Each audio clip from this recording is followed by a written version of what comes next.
Saludos y bienvenidos a la novena emisión de nuestro podcast La Biblia para Todos, dirigida a los niños, sus papás, sus abuelitos y basada en la versión de la Biblia de la maestra Concepción Barrón. Comenzamos con el noveno capítulo, José el Soñador. Si el contenido es de tu agrado, ayúdanos con tu like, tu suscripción, un comentario y compartir. Comenzamos capítulo 9, José el Soñador.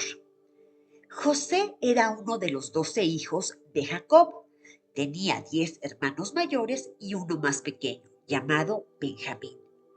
Como José era muy bueno y obediente con su padre, éste lo quería mucho, tanto que le regaló una túnica muy hermosa y los hermanos mayores sintieron envidia ante tal preferencia.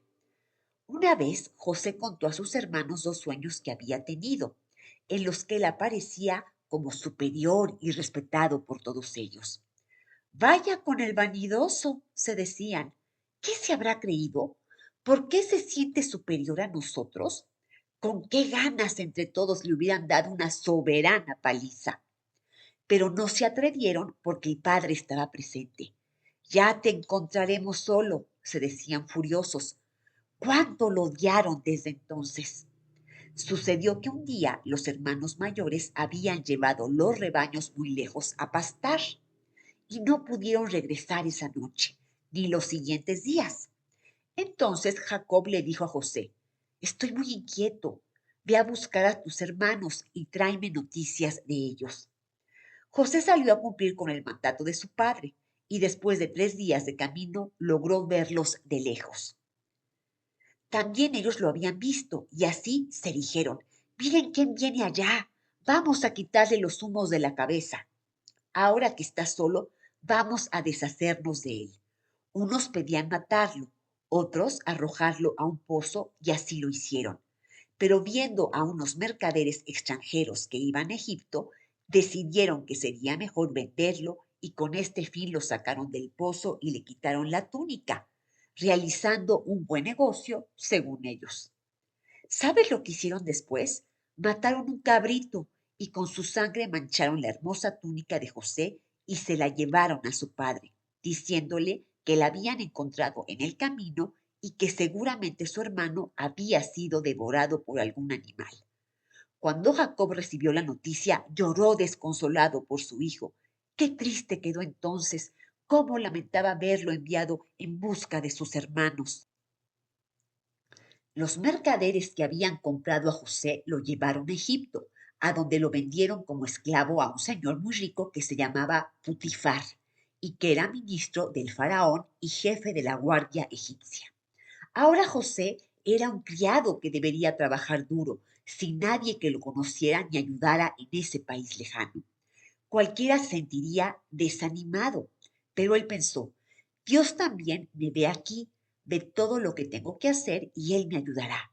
Y con esa confianza trabajaba todo el día sin desesperarse, no como los otros esclavos perezosos y murmuradores. Putifar, que se dio cuenta de esto, lo nombró jefe de todos los esclavos para que gobernara la casa. Solo que no duró mucho en este encargo, porque la esposa de Putifar, que era mala, lo acusó falsamente de querer hacerle daño a ella y, como todos le creyeron, fue enviado a la cárcel. Pobre José. Este castigo inmerecido tampoco lo desesperó y, como siempre, pidió la ayuda de Dios y se dispuso a obedecer lo que ahí le mandaran. 3 años duró en prisión y supo hacerse querer del carcelero y aún de los mismos presos. Sucedió que un día llevaron a la cárcel a dos personajes reales, el copero y el panadero, castigados por el faraón, principal gobernante de Egipto, y José fue destinado para servirlos. Pasó el tiempo y una mañana, muy preocupados, le contaron que habían tenido sueños muy raros y José dijo que con la ayuda de Dios trataría de interpretarlos. Increíble. Después de haber oído los sueños, dijo José que uno de ellos debería ser condenado a muerte y el otro se vería libre y repuesto en su cargo de copero mayor del faraón.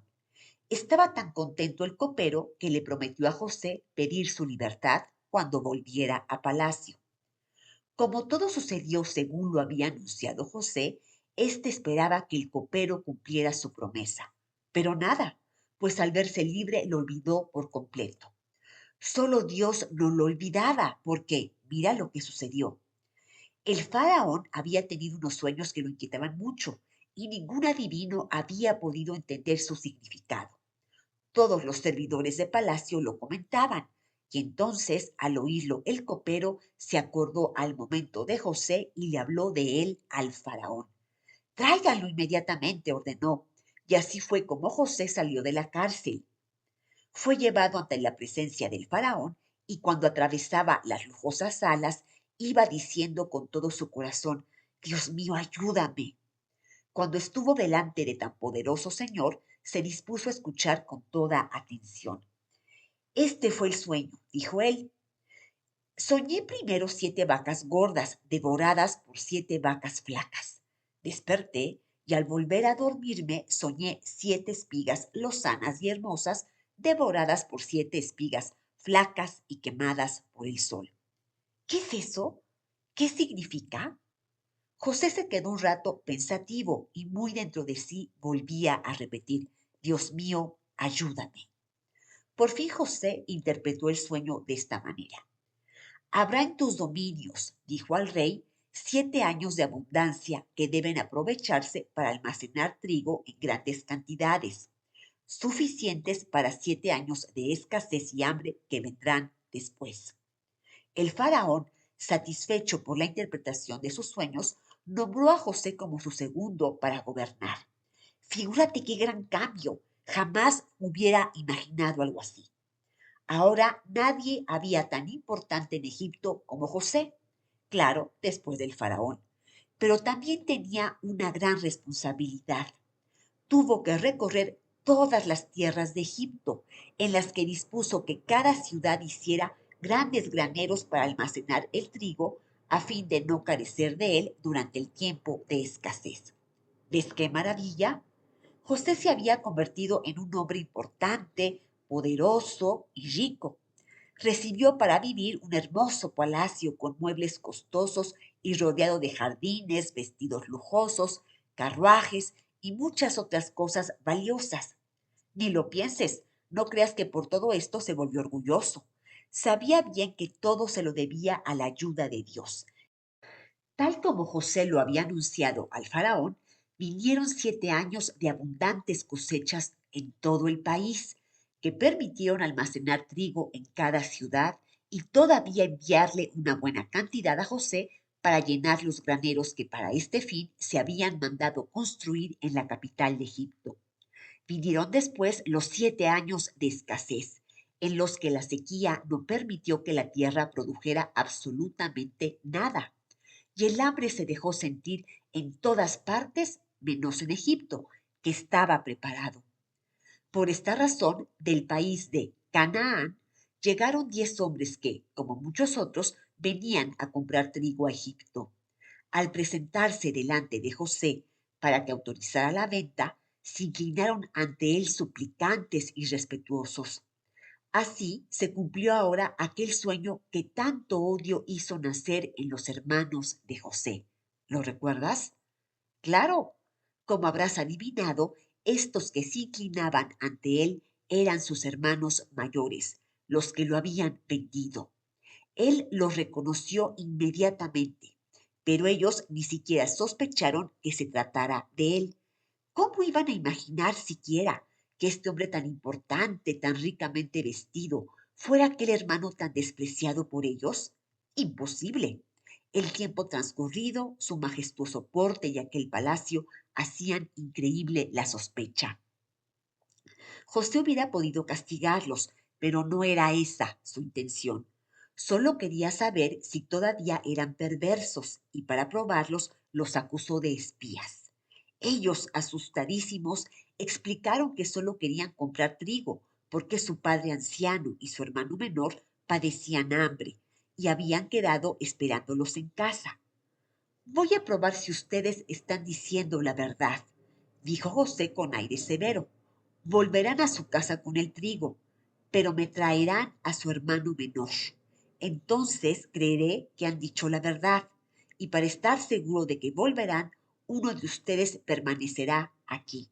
Como no quedaba otro remedio, tuvieron que aceptar. Cuando llegaron a Canaán, contaron a su padre Jacob lo que había pasado, y como es natural, él se negaba a dejarles llevar a Benjamín, el más pequeño, pensando que lo perdería como había perdido a José. Pasó el tiempo, y como el trigo volvía a faltar y además querían libertar al hermano que se había quedado en Egipto, volvieron a insistir con su padre. Le rogaron tanto que dejara ir a Benjamín con ellos que acabó por consentir diciéndoles, vayan ustedes, que yo quedaré aquí rogando a Dios que todo salga bien. Efectivamente, emprendieron la marcha todos los hermanos, llegaron a Egipto y fueron muy bien recibidos en el palacio de José, que se sentía muy feliz de volver a ver a su hermano pequeño Benjamín. Tan contento estaba que los invitó a comer, les ofreció muy buen vino y los acompañó bebiendo con ellos en una hermosa copa de plata. Sucedió que los hombres que llenaban los sacos de trigo para que los hermanos lo llevaran, recibieron la orden de José de poner en uno de los sacos que correspondía a la carga de Benjamín aquella copa de plata. Naturalmente, nada sabían de todo esto los hermanos. Al día siguiente, muy contentos porque todos estaban ya reunidos y llevaban suficiente trigo, emprendieron el regreso a casa. Todo había salido muy bien, pero de pronto oyeron sorprendidos el golpe de varios caballos. ¿Qué ocurre? Se preguntaban, y con sorpresa vieron que eran unos soldados que les ordenaban detenerse. ¿Por qué? Preguntaron muertos de miedo. ¿Qué hemos hecho? Porque ustedes han robado la copa de plata de nuestro amo. Así pagan los servicios que él les ha dado. Los hermanos contestaron, imposible, están equivocados, no hemos robado nada. Muy bien, respondieron los soldados, registraremos todo y si la encontramos, el culpable volverá con nosotros para que reciba el castigo que merece. Como estaban tan seguros de no haber robado nada, estuvieron de acuerdo. Los soldados empezaron a registrar a cada uno de ellos. Después, los sacos de trigo y naturalmente encontraron la copa de plata en uno de los sacos de la carga perteneciente a Benjamín. Yo no le he robado, gritó desesperado. No me explico cómo puede estar ahí. Y ni modo, Benjamín fue apresado a pesar de sus protestas de inocencia. Los hermanos no quisieron dejarlo solo y todos regresaron con él. Verdaderamente ya no eran malos, pues no lo habían abandonado como lo hicieron con José. Esto mismo pensaba él cuando los vio ante su presencia suplicantes, rogándole que dejara volver a Benjamín, y hasta uno de ellos se ofreció a quedarse en su lugar. Por lo que José, convencido de su cambio de conducta, les dijo, yo soy José. ¿Vive todavía mi padre? Al oír estas palabras se llenaron de miedo y de vergüenza y pensaban, ¿cómo nos irá a castigar ahora? Pero José les dijo, no teman, yo los perdono y doy gracias a Dios que me permitió venir a Egipto para bien de todos. Ahora solo deseo que rápido vayan a traer a nuestro padre. Aquí yo cuidaré que nada les falte nunca y viviremos todos juntos. Así fue y toda la familia vivió en la provincia de Gesen, en Egipto. Murió Jacob, después José, pero antes dijo a sus hermanos, Dios ciertamente los visitará y los hará salir de esta tierra a la tierra que juró dar a Abraham, a Isaac y a Jacob, la tierra prometida.